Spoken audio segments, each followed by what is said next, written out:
is not so much in the individual details.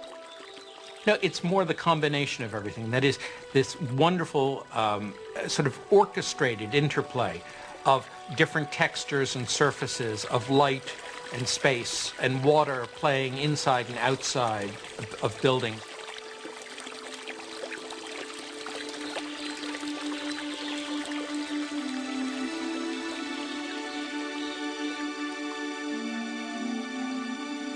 It's almost like a symphony of different elements that are very carefully brought together to provide exquisite enjoyment.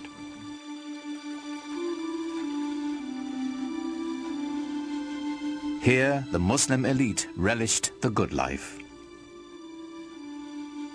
Reposing on lush carpets, surrounded by perfume and music, the privileged few debated the nature of God, the subtleties of Greek philosophy, or the most recent mathematical revelations from India, while they dined on spiced delicacies served on Chinese porcelains. They strolled the grounds through gardens irrigated by complex gravity-fed water systems.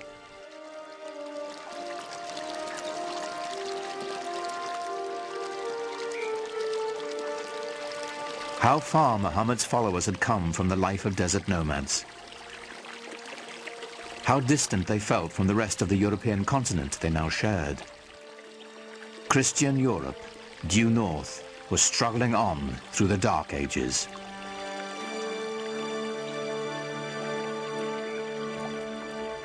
But at the dawn of the 11th century, a tragedy in Jerusalem would put Muslims and European Christians on a collision course.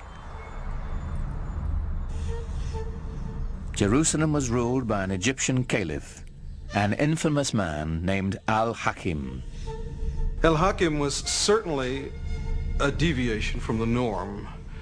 Clinically speaking, I suppose today we'd regard him as a madman, as someone who was simply insane. For 200 years, Christian holy places in Jerusalem had been respected and protected by Muslim rulers. In 1009, the Egyptian ruler Al-Hakim broke with that tradition. He ordered the holiest church in Christendom destroyed. And horror of horrors, he burnt down the Church of the Holy Sepulchre in Jerusalem. Now, nobody knows quite why he did it, and you can have your own theories about it, but the fact of the matter was that that sent shivers of terror and anxiety through Christendom. In a way, of course, Al-Hakim was the one exception that proved the rule for Christians that Christians had been speaking of for centuries, of Muslims as intolerant, mad, slavering heretics who simply could not be expected to abide by the rules of civilized human beings.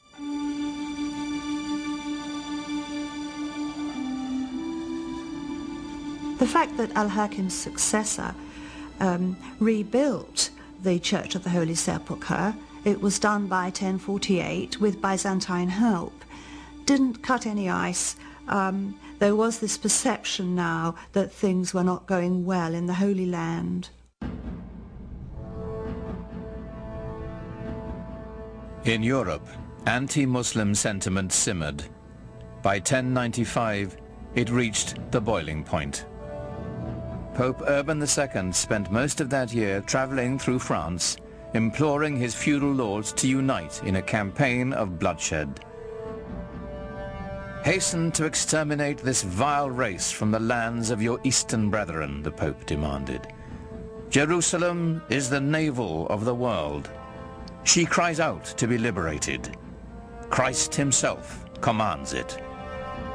So we've got a merging or a coming together of military service and religion, which served the purposes, if you like, of a pope who in 1095 made his famous call to crusade to rescue the endangered holy places in the East, and in particular Jerusalem.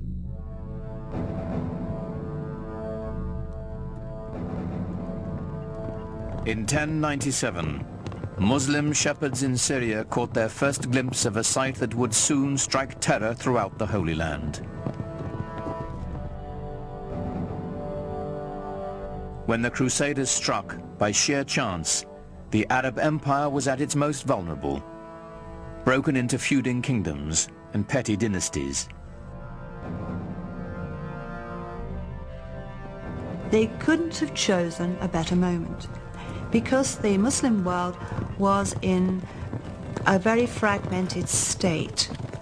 The great rulers of the time had died, and into that power vacuum there came this most unexpected enemy, the Crusaders from Western Europe. Who would have thought that a new enemy would come to the Islamic world from that unexpected quarter? It was completely unprecedented. It was a real surprise. The Muslims didn't really know who they were. They thought they were just another lot of Byzantines who were coming as usual to be a nuisance and fight on the borders. They had no idea that there was this extraordinary surge of religious fervour and fanaticism coming from Western Europe, and that the aim of this group was Jerusalem.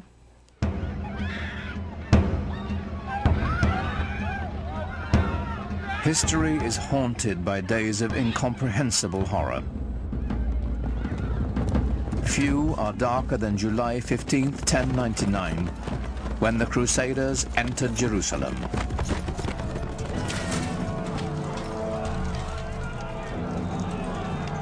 The massacre must have been terrible. The fear, the fleeing of the population.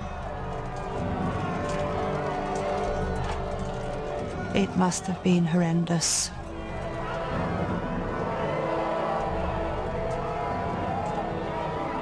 From a letter to the Pope from the Crusaders. If you want to know what was done to the enemies we found in the city, know this. Our men rode in the blood of the Saracens up to the knees of their horses. They saw the holy city and they were in a state of exultation. And perhaps that's why, when they flooded through the gates of the city, that they were fired up with fanaticism and zeal, and that's why there was this terrible massacre in the name of Christendom. It was a blot on the name of Christendom in the Muslim view, and justifiably so. Even Christians weren't spared. At the Church of the Holy Sepulchre, dozens of worshippers from Eastern sects were massacred. To the Crusaders, they were nothing more than foreigners. The Christian chronicles record the carnage. The Saracens, who were still alive, dragged the dead ones out and made huge piles of them. Such a slaughter of pagans no one has ever seen or heard of. The pyres they made were like pyramids. They shocked the Muslim world when they came.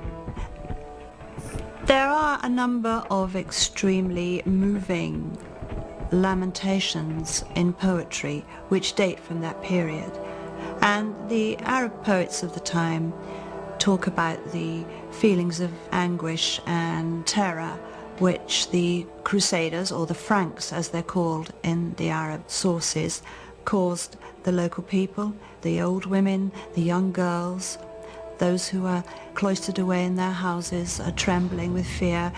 The whole imagery is that of the rape of their land and the terrible impurities caused by these barbarian infidels coming into their sacred space. We have mingled blood with flowing tears, and there is no room left in us for pity. To shed tears is man's worst weapon when the swords stir up the embers of war. When blood has been spilt, when sweet girls must hide their lovely faces in their hands for shame.